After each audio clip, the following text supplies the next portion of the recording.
আজ আসছি শিবনি পাশে। এটা আমার মাসি বাড়ির পাশেই। ওইখানে একটা পূজা দিতে হবে। তো ওই মন্দিরে যাওয়ার পথটা আমার ভীষণ ভালো লাগে। এইখানে একটা নদী আছে, নদীটা পার হয়ে তারপরে মন্দিরে যেতে হয়। পূজাটা দেওয়ার কারণ হলো, এর আগে আমি একটা অ্যাক্সিডেন্ট করেছিলাম, ট্রেনে আগুন লেগেছিল। তো এই জন্যে মা এইখানে একটা মানসা করেছিল এই আমার ওইটার জন্য। আজকে সেই জন্য আমি আর মাসিমাও এখানে পূজা দিতে আসছি। তো যাই হোক, এই বললাম যে নদীটা আমার ভালো লাগে, এই ব্রিজটা আমার ভালো লাগে, সাঁকো, বাঁশ দিয়ে বানানো সাঁকো, এটা পার হয়ে তারপর এখানে যেতে হয়। এইখানে সাইকেল, মোটর সাইকেল সব কিছু এখানে পার হয়। যে এখানে আমি মাসিমা হেঁটে হেঁটে যাচ্ছে, এই কিছুক্ষণ পরেই আমরা মন্দিরের কাছে চলে যাব। এটা মন্দিরের গেট। এখানে আসলে টাকা দিয়ে এই সাঁকোটা পার হতে হয়। যে এইভাবে কিছুক্ষণের পরেই আমরা মন্দিরের কাছে চলে যাব। এইখানে যে ঠাকুর মশাই, এটা অন্যান্য ঠাকুর মশাইয়ের থেকে পুরোটাই আলাদা। কেন আলাদা আমি বলবো। এই যে মন্দির, এই মন্দিরের ছবি এর আগে আপনাদের দেখিয়েছে, আজকে আবার নতুন করে দেখাবো এই পূজা দেওয়ার জন্য। এইখানে পূজার যে উপকরণগুলো আছে, ফুল, তুলসী পাতা, প্রসাদ, সমস্ত কিছু এখানে পাওয়া যায়। এইখান থেকে নিয়ে আমরা চলে যাচ্ছি হলো প্রথমে রাম সীতার মন্দিরে। রাম সীতার মন্দিরে পুজো দিয়ে আমরা চলে যাব হলো যে এইখানের মূল যে মন্দির, এইখানে আছে এশিয়ার বৃহত্তর শিবলিঙ্গ, এটা হলো রাম সীতা। তো আমরা পূজা ঠাকুর মশাইয়ের কাছে চলে আসছি। ইনি হলো সেই ঠাকুর মশাই। ইনি পূজা শেষে আমাদের অনেক কথা বলেছেন, আমার ভীষণ ভালো লেগেছে এবং আমাদের গান শুনেছি।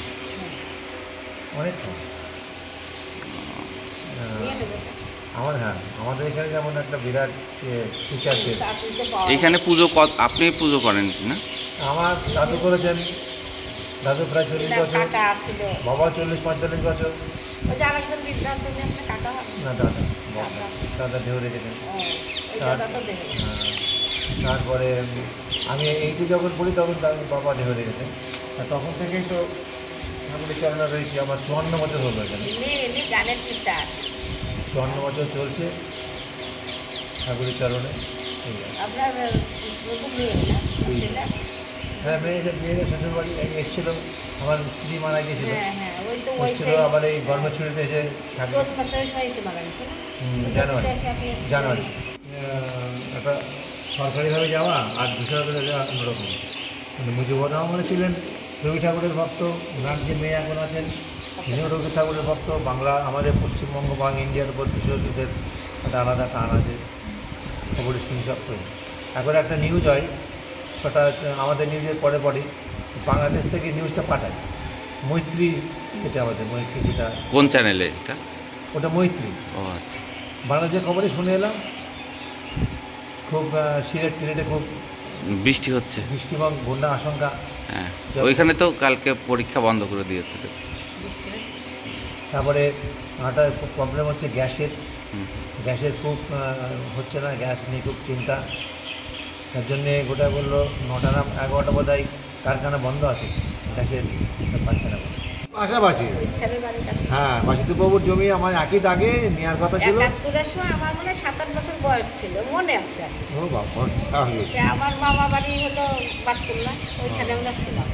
আমার মনে আছে সব কিছু। বাংলাদেশে হেঁটে হেঁটে এসেছিলাম 7 দিন করে, সেইটা পা ব্যথা হয়েছে। তাহলে আপনার যে কোনো একটা আপনার ভালো লাগার, আমি একটা ঠাকুরের গান তো রামচন্দ্রের গানই, হ্যাঁ, রাম, কৃষ্ণ, কালী, 3 জন গান এই গান। শ্যাম শ্যাম শিব রাম নাম, ওই নাম বড় ভালোবাসি, আমি ওই নাম জপি দিবানিশি।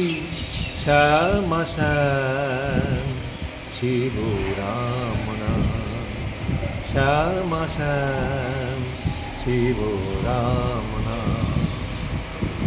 রামেরও বাস অযোধ্যাতে, শিবেরও বাস কৈলাসেতে, কৃষ্ণেরও বাস বৃন্দাবনে।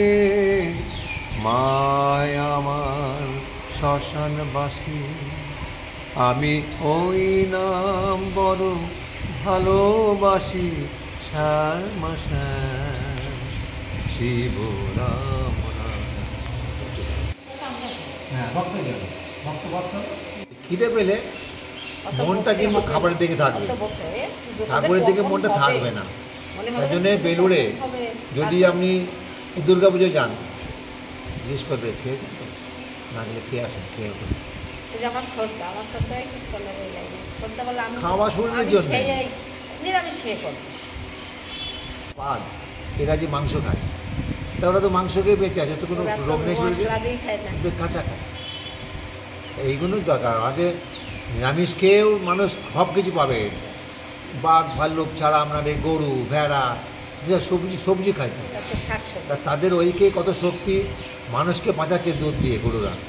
ওদের সবজি খেলে শরীর ঠিকই থাকবে, কিন্তু নিয়ম করে খেতে হবে।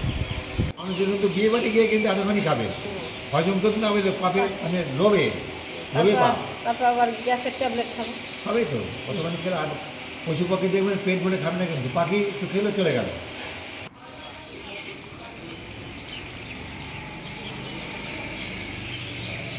আমাদের এইখানের পূজা শেষ। এইখান থেকে চলে যাব হলো মূল মন্দির, শিবলিঙ্গ যেখানে আছে, ওইখানে যাওয়ার জন্য আমাদের ফুল, তারপর অন্যান্য যে পূজার উপকরণগুলো লাগে এটা আমরা নিয়ে নিচ্ছি, নিয়ে চলে যাচ্ছিল ওই মূল মন্দিরে।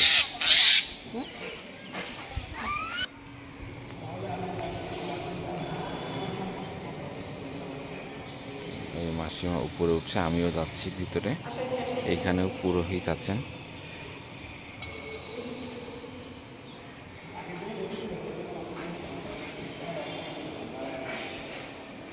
এই যে বললাম না, এটা হলো এশিয়ার বৃহত্তর শিবলিঙ্গ, সবচেয়ে বড় এশিয়া মহাদেশের ভিতরে।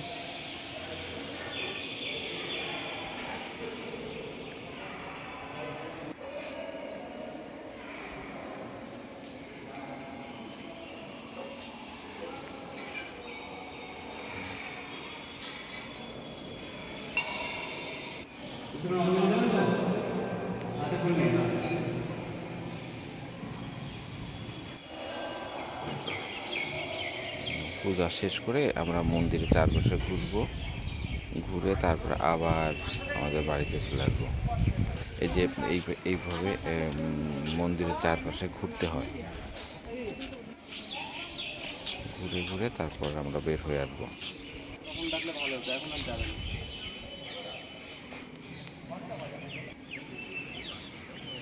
এইখানে আগরবাতি জ্বালিয়ে আমরা চলে যাব।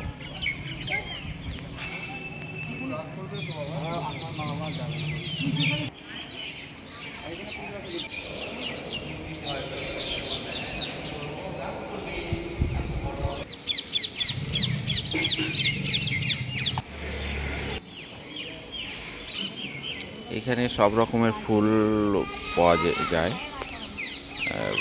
মন্দিরের আশেপাশে। এখান থেকে ফুল, তারপর পূজার যে জিনিসপত্রগুলো লাগে এটা আপনি নিয়ে নিতে পারেন এখান থেকে।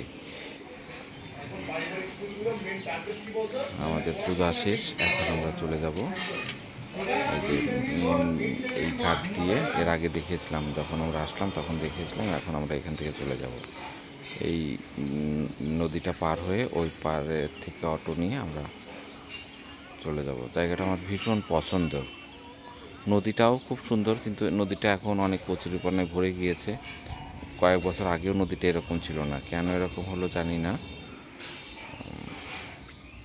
এই সেই সাঁকো, বাঁশের সাঁকো, এইখানে সবাই খুব আসা যাওয়া করে এই সাঁকো দিয়ে।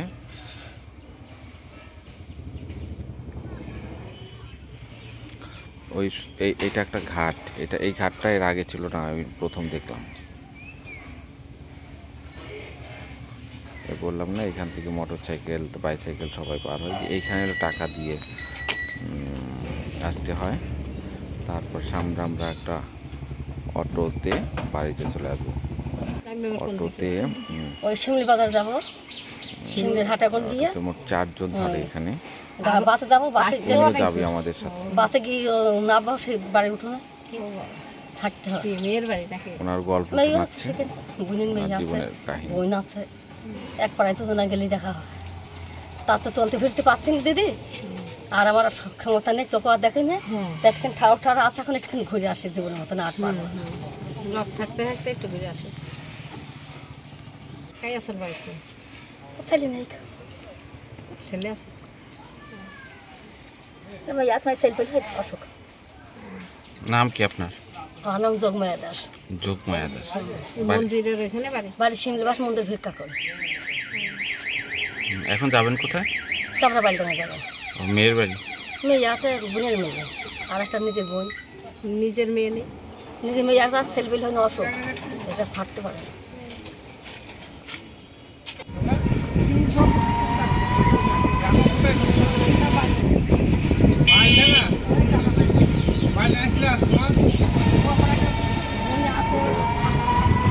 এই এলাকাটা খুব সুন্দর, গাছে গাছে ভরা সবুজ সব।